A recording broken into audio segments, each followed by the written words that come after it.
ఆంధ్రప్రదేశ్ ముఖ్యమంత్రి చంద్రబాబు నాయుడు నేడు విశాఖపట్నంలో పర్యటించనున్నారు. ఆయన తోడలుడు దగ్గుబాటి వెంకటేశ్వరరావు రచించిన ప్రపంచ చరిత్ర పుస్తకావిష్కరణ సభలో పాల్గొననున్నారు.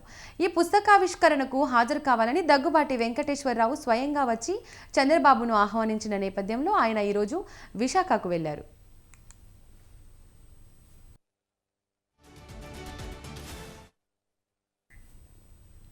పుస్తకావిష్కరణ కార్యక్రమం పూర్తయిన అనంతరం చంద్రబాబు నాయుడు ఢిల్లీకి వెళ్లనున్నారు. అక్కడ ఒక టీవీ కాన్క్లేవ్ కార్యక్రమంలో పాల్గొంటారు. కొందరు కేంద్ర మంత్రులను కూడా చంద్రబాబు నేడు కలిసే అవకాశం ఉంది. నిన్న కొందరు కేంద్ర మంత్రులను కలిసిన చంద్రబాబు రాష్ట్ర ప్రయోజనాల గురించి చర్చించారు.